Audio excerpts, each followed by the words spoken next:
안녕하세요. 홀릭입니다. 반갑습니다. 오늘은 2025년 10월 30일 목요일이고요.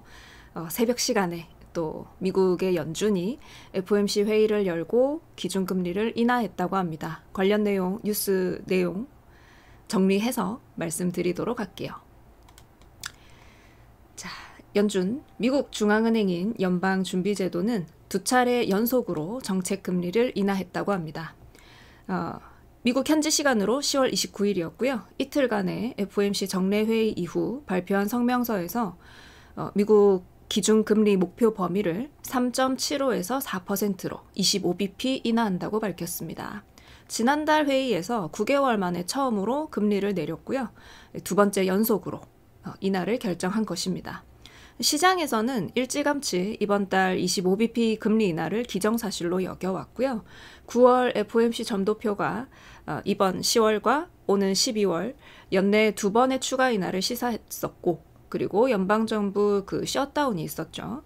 공식 고용지표가 나오지 않는 상황에서 노동시장, 고용시장이 좀 냉각하지 않았나 하는 우려가 지속되었던 까닭입니다. 그리고 한 가지 더, 양적 긴축이라고 하는 것을 이제 오는 12월 1일부터 중단하기로 했는데요. 이제 대차대조표 축소를 의미하는 양적 긴축은 오는 12월 1일부터 중단하기로 했습니다. 이에 따라 12월 1일부터 만기가 오는 미국 국채와 주택저당증권을 모두 재투자하게 됩니다. 이 양적 긴축은 2022년 6월에 개시가 되었습니다. 그래서 미국 국채의 월간 한도를 단계적으로 줄이는 방식으로 해서 이제 만기가 되는 국채 원금을 회수하면 재투자하지 않는 방식으로 이제 시중에 풀려 있는 돈을 회수하는 이런 식으로 이제 이어져 왔습니다. 그래서 11월까지 적용되는 이 양적 긴축 한도는 월간으로 미국 국채 50억 달러, 주택저당증권 이제 350억 달러였습니다. 그리고 이번 회의에서 투표권자 총 12명 중에 10명은 25bp 금리 인하에 찬성했고요. 2명은 반대표를 던졌는데요. 도널드 트럼프 대통령의 책사 역할을 하다가 지난달 FOMC부터 합류했던 스티븐 마이런 이사는 두 번 연속으로 50bp 금리 인하에 이제 주장을 하면서 반대표를 행사했다고 합니다. 그리고 평소에 매파적인 성향을 보여왔었던 캔자스시티 연은 총재는 금리 동결을 주장했다고 합니다. 그래서 이번에는 전원 찬성이 아니라 10명 찬성에 2명은 반대표를 던졌다는 점 체크하시고요. 그리고 이제 이번 10월 FOMC 성명서에서 또 달라진 점이 있겠죠. 연준은 이제 12월 1일부터 보유 중인 국채의 모든 원금 전액을 재투자할 것이라는 문구를 새롭게 추가를 했습니다.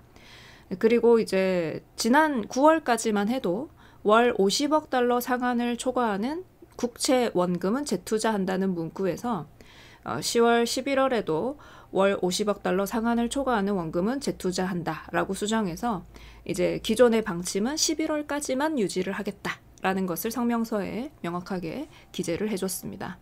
그리고 기관채나 주택저당증권에 대해서도 12월 1일부터 기관채 원금 전액을 재투자한다. 그리고 재투자 대상은 재정증권, T빌이라고 하는 문구를 추가를 했다고 합니다.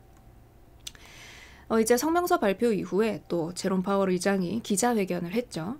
이 기자회견에서 좀 매파적이었다라는 견해가 많이 나오고 있습니다. 뭐라고 얘기했는지 정리해 드릴게요. 파월 의장은 FOMC 성명서 발표 이후 기자회견에서 이번 회의에서 12월에 어떻게 해야 할지에 대한 견해 차이가 있었습니다. 정책은 미리 정해진 경로에 놓여 있지 않습니다. 라고 부가 설명을 했고요. 이제 앞으로 경제 전망에 대해서 위원들의 견해가 크게 갈렸다라는 것을 확인을 해줬거든요.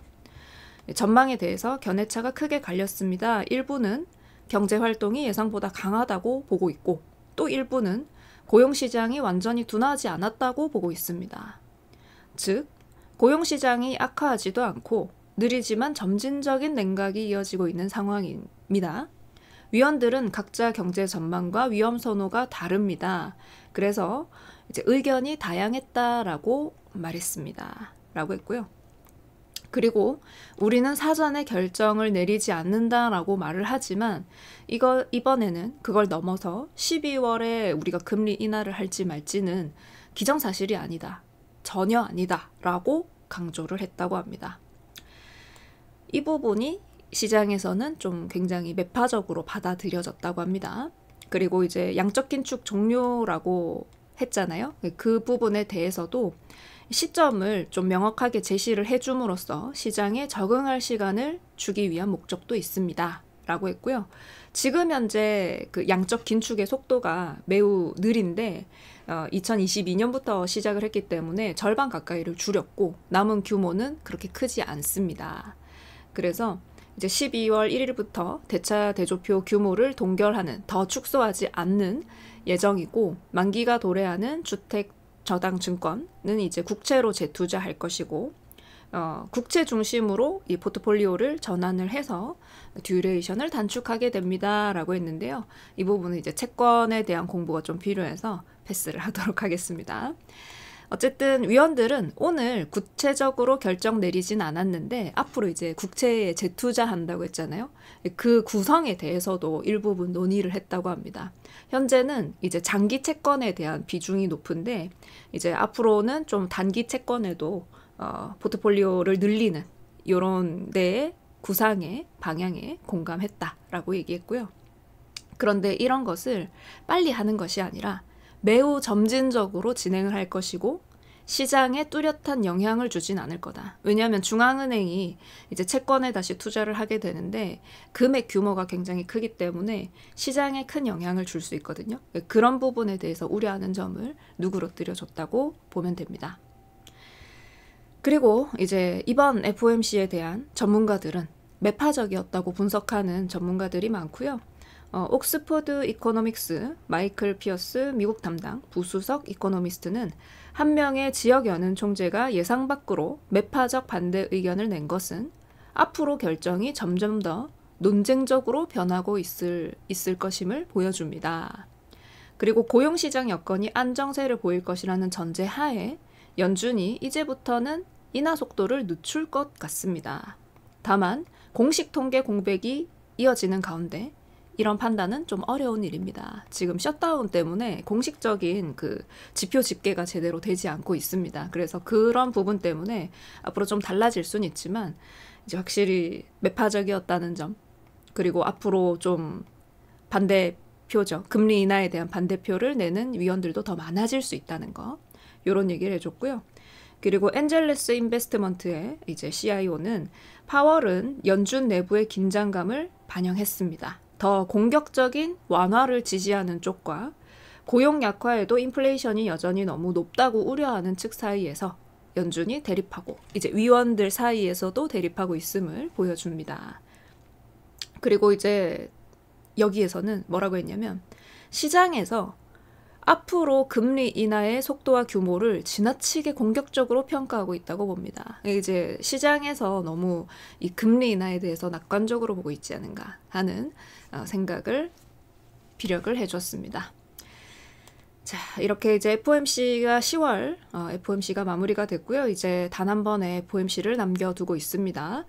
앞으로 12월 FOMC에서 추가 금리 인하를 할 수 있을지에 대해서는 또 앞으로 발표될 지표들을 지켜봐야 될 것 같고요. 또 금리 선물 시장의 그 시장 투자자들의 의견도 함께 챙겨봐야 될 것 같습니다. 어제 시장에서는 사실 굉장히 크게 흔들기를 했습니다. 하방으로도 쏟아지기도 하고 또 상방으로 슈팅하기도 하고 이제 이래저래 좀 흔들기를 크게 만들었는데요. 최근 국장이 신고가를 계속 경신하고 있고 사실 국장뿐만 아니라 나스닥이라든지 일본 증시도 신고가를 경신하고 있어서 이제 여러분들 변동성 장세에 주의하시기 바랍니다. 그죠? 이제 1일 변동폭이 굉장히 커졌습니다. 일주일 만에 40p 이상 변동하고요. 하루 만에 13p 정도 평균 변동합니다. 그래서 과거에 우리가 겪어왔던 그 국장의 변동보다는 훨씬 더 큰 변동을 겪고 있고요. 앞으로도 이러한 변동성 장세는 더 지속될 수 있다라고 많이 얘기하고 있기 때문에 이런 점 주의하시고 선물 옵션 대응하시는 분들 부디 성투하시기 바랍니다. 오늘도 시청해 주셔서 감사합니다. 그러면 실시간 방송에서 만나요. 감사합니다.